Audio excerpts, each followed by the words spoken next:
नहीं, निश्चित तौर पर मतलब भारतीय जनता पार्टी लगातार, जैसा कि अभी आशुतोष जी कह रहे थे, कि लगातार 2 विधानसभा चुनाव में उसकी बड़ी पराजय हुई है और आम आदमी पार्टी लगातार नैरेटिव सेट करती रही और वो उस पर सफल भी होती रही। लेकिन यहां पर एक चीज देखनी पड़ेगी, मुझे राहत इंदौरी याद आती है।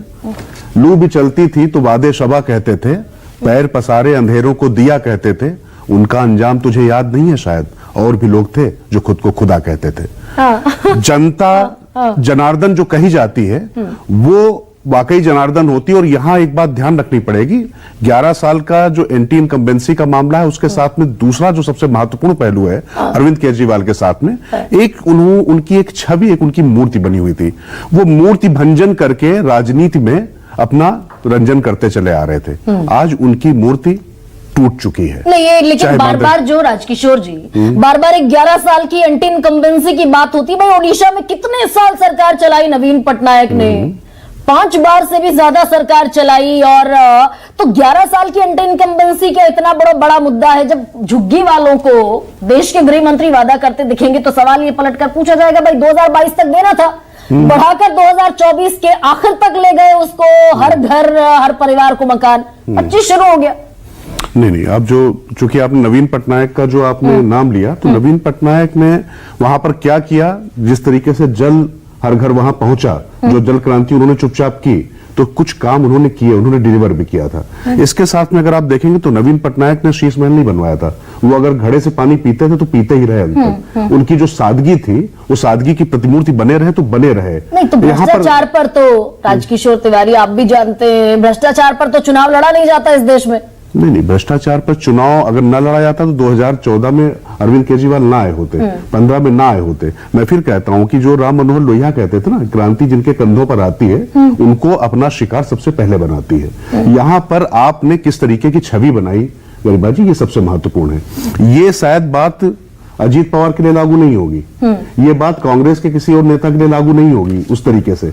आप चूंकि जब शीला दीक्षित को आपके ही चैनल में कहा था ना, जब संदीप दीक्षित ने कहा था कि आप अय्यास बोलते हैं 14-15 एसी के लिए, तो जब आप शीश महल बनवाते हैं तो अय्यास किसको कहा जाए?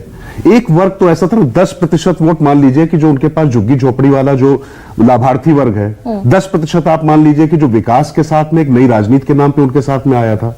तो ये जो विकास और नई राजनीति वाला जो वोट था वो निश्चित तौर पर टूटा है। और रही बात जो झुग्गी झोपड़ी वाली, इस बात से मैं आशुतोष जी की सहमत हूं कि वहां पर अभी भी अरविंद केजरीवाल की बढ़त बनी हुई है। ये सवाल जायज है ना कि भाई मात्र 1645 फ्लैट देकर आप वादा करेंगे, वो भी डिलीवरी नहीं है, वो भी पोल प्रॉमिस है। नहीं, बिल्कुल डिलीवरी नहीं है, लेकिन वहां पर उनको कहेंगे ना कि हमारे यहाँ पर प्रदेश में सरकार नहीं थी। हर चीज के लिए अगर यहाँ पर क्रेडिट अरविंद केजरीवाल केंद्र की योजनाओं के लिए भी लेते दिखाई पड़ते हैं, तो फिर इस चीज के लिए फिर वो क्यों मतलब नहीं कहेंगे? अच्छा, जब उन्होंने वादा किया कहेंगे कि अर्बन डेवलपमेंट बीजेपी के पास है, तो वादा क्यों किया? दिल्ली डेवलपमेंट अथॉरिटी बीजेपी के पास है। नहीं, तो मैं कह रहा हूं कि वादा क्यों किया था आपने? आपको जब मालूम था कुल मिलाकर आपके पास 1 घंटे का शो है, तो आप अगर मुझसे कहेंगे कि 9 बजे तक आपको बैठा के प्रवचन करने का मौका दूंगी, तो ये तो संभव नहीं होगा ना, नहीं दे सकते हैं। आपकी अपनी एक टाइम लिमिट है ना, आपका अपना एक दायरा है ना, तो कुल मिलाकर उसी आधार पर आपको बात करनी पड़ेगी। और मैं फिर कह रहा हूं, एक बड़ा सवाल और भी है गरिमा जी, जिस पर लोग बात उस तरीके से नहीं कर पा रहे। लोग अभी ये यकीन नहीं कर पा रहे कि सुप्रीम कोर्ट के जिस फैसले की वजह से उनको जमानत मिली, उसके बाद क्या चुनाव जीतने के बाद भी अरविंद केजरीवाल ही मुख्यमंत्री बनेंगे? ये एक बड़ा प्रश्न है। और इसके बाद लोगों के बीच में शक है, शुबा है कि अरविंद केजरीवाल जीतने के बाद भी जिन शर्तों की वजह से वो दूर हटे, वरना जेल में रहकर भी वो सरकार चला रहे थे, कैसे बनेंगे? ये सवाल मैंने बीजेपी आम आदमी पार्टी के बड़े नेताओं से अपनी डिबेट के दरमियान कई बार पूछा, भाई शर्तें लागू हैं अरविंद केजरीवाल पर, कैबिनेट नहीं बुला सकते, इसके अलावा वो फाइलों पर दस्तखत नहीं कर सकते अनटिल अनलेस वो फाइल लेफ्टिनेंट गवर्नर के पास ना जानी हो। हालांकि ये भी है कि तकरीबन हर फाइल कैबिनेट इशू नहीं, कैबिनेट में तो किसी को अधिकृत भी कर सकते हैं। मैं फिर आपसे कह रहा हूं, अगर टेक्निकल उस पर जाएंगे तो वो कह देंगे कि चलिए गोपाल राय से कह देंगे, आतिशी मारलेना अगर जीत के आती उनसे कह देंगे कि आप कैबिनेट हेड कर लीजिए, जरूरी नहीं कि मुख्यमंत्री वो करें। ये जो सवाल उठाया जाता है इसका कोई मतलब नहीं है।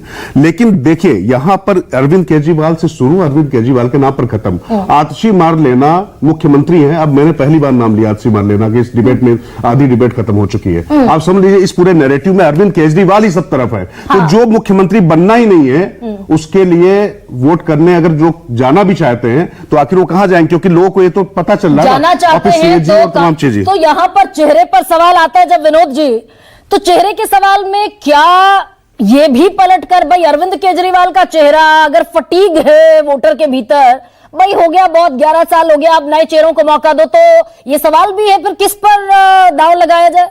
रमेश बिदूड़ी पर, प्रवेश वर्मा पर, संदीप दीक्षित पर, अलका लांबा पर, किस पर दांव लगाएगा वोटर? देवेंद्र यादव। तो ये एज आम आदमी पार्टी के पास स्वाभाविक तौर पर होता है क्या?